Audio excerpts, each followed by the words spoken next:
How are you? Good morning. How's It's- your run? Oh my God.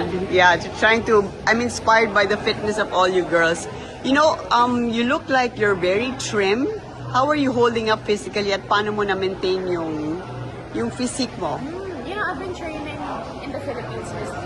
Mm-hmm. Kasi I know that when we get here, we wouldn't have time to actually work out or do anything. I Yeah. think it's just the continuous movement and activities. Kasi we're always moving throughout the day, so I think Yeah. that's why.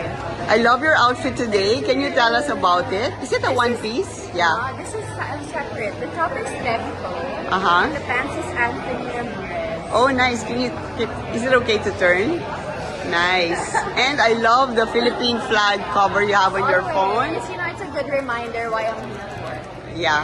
So, that was a phenomenal dinner last night, wasn't it? I mean, how did it feel like to have like a full-on fashion show in such a nice venue? That was a big surprise to all of Yeah. us. We didn't know. We were told that we were just gonna have dinner. Okay. Yes, and I wasn't even able to change my outfit for I the know. post-war interview because they said, you gotta go to the bus now, you gotta go down. I was like, okay, I'll follow the rules. And then I go, and then there's Yeah. a full-on fashion show. But So, yeah, because a lot of people were asking, how come you didn't change daw? I So, know, I was so sad because my outfit was ready already. My bronze gown by Fatima Beltran. But Yeah. sadly, I was told that I couldn't go change Ah, anymore okay. because of lack of time. So Yeah. I just followed the rules. okay. Pero ang daming opportunity dito to practice the rampa, right? Like the swimsuit show and then the fashion show and then other events. I mean, unlike I think in the past Miss Universe, yung rampa mo for the prelim, nakahanda na ba, Atisa? Yes, Miss D, of course. Okay, so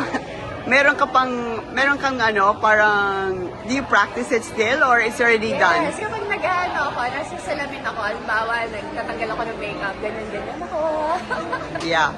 And so how are you feeling today? You're going back to Bangkok. I'm very excited. You know, Miss T, this is my favorite part of the competition. When you start rehearsals, 'cause that's when everyone's more relaxed, everyone gets to know each other more, because there's Yeah. 100 plus of us. So Yeah. it's almost impossible to get to talk to everyone, but that is the venue to do that.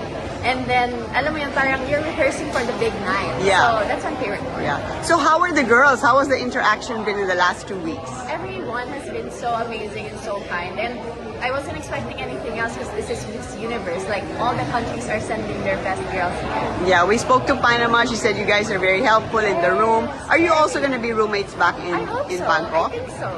They said that we wouldn't change roommates anymore, and I wouldn't want to because I really love being with her. Yeah. What is your schedule today? Today, we come back to Bangkok, and then we do whole day rehearsals. Whole day Yeah, rehearsals, until huh? nighttime. Okay. And then yung national costume mo, ready na? Yes. Who's the designer for the Nat Cos? Maxima. Oh, Mac Tumang, that's right. And then your gowns are You're about... gonna like it, Miss D. Or, why? Okay. I'm telling you. And your gowns are Baltaguba, right? About it. Okay. Well, Atisa, the Filipinos are following your journey here. Super cheering. So, give us a shout out sa mga kababayan natin na nasa Pilipinas pa at yung mga pupunta dito sa Bangkok. Hello po sa lahat ng mga kababayan ko. Maraming salamat sa inyong suporta. Alam niyo po, hindi ko kaya ipagpatuloy ito kung hindi dahil sa suporta niyo. At I appreciate it. I appreciate the love and the support. Yeah. And sa mga manunood, see you!